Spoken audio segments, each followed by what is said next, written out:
Self-sabotage is one of the biggest reasons you're not living the life you want.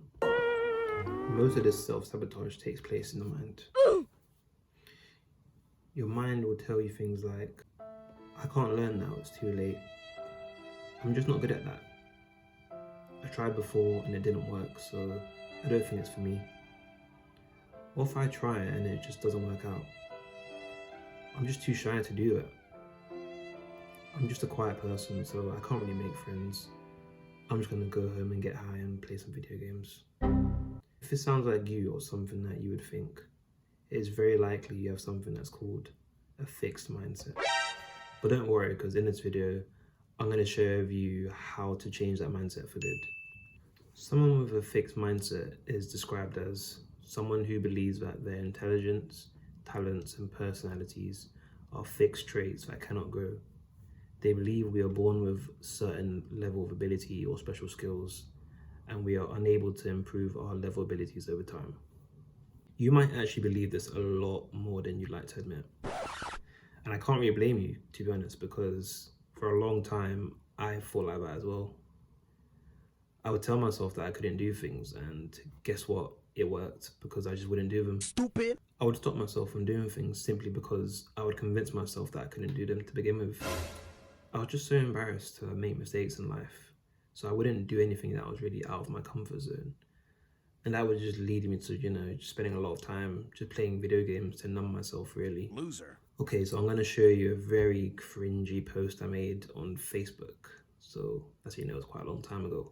It was back when I was like 14 or 15.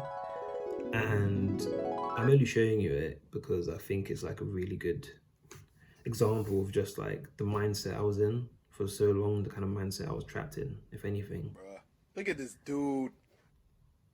Yeah, I just cringe so hard at that now. And that kind of makes me proud just to kind of notice that I've kind of really detached from that kind of thinking.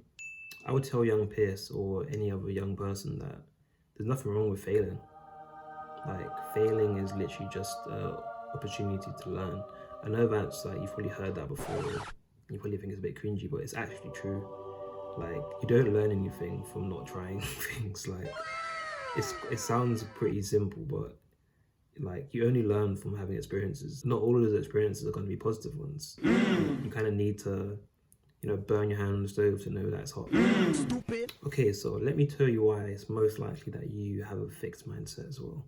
Most of us are raised believing that a lot of our skills and abilities are things that we're just, naturally born with, while our weaknesses should just, kind of be ignored and just kind of pushed to the side.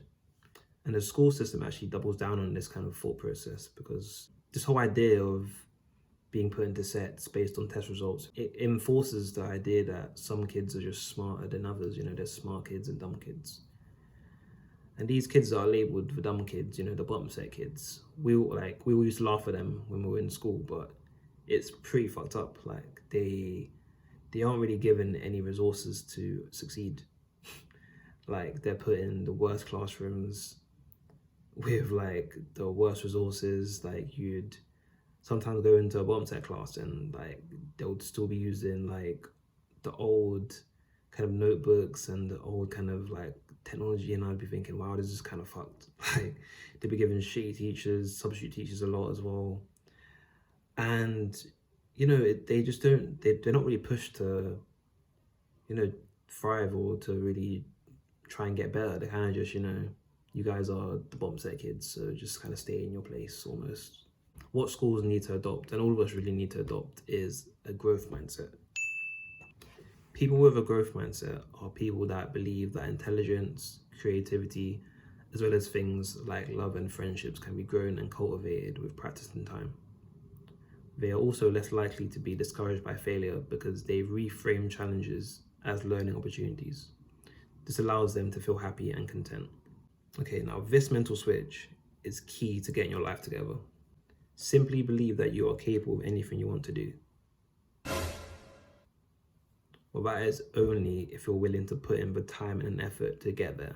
Without making this mental switch, I wouldn't be here today making YouTube videos, because I definitely would have taught myself out of it. Just so you're aware, this isn't some magic trick or mind trick where you can just, flip the switch and suddenly you're able to have a growth mindset. It's quite a difficult process, and the only way you can actually work towards having a growth mindset is through practice and dedication. I know these are 2 words that probably would have turned you off originally, but not anymore since you've got a growth mindset about it, right? So instead of thinking, I'm naturally smart, I don't need to learn anything anymore. Stupid. Think there's always room for improvement. Like, I'm probably not as smart as I think. Instead of thinking, other people's achievements make me feel bad about myself or insecure. Loser. Say, other people's achievements encourage and inspire me, and they show me what's possible. Instead of being salty and jealous and, saying, oh, successful people, they just got lucky, they've always had it easy. Just know that failure is a big part of any successful person's journey. Most people that succeed have failed many, many times, but they just don't give up. That's legit.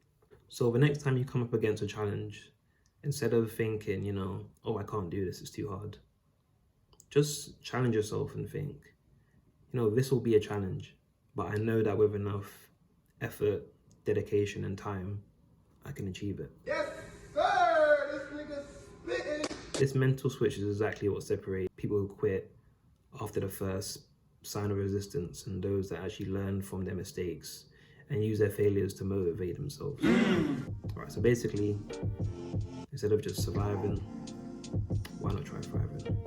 Alright, peace.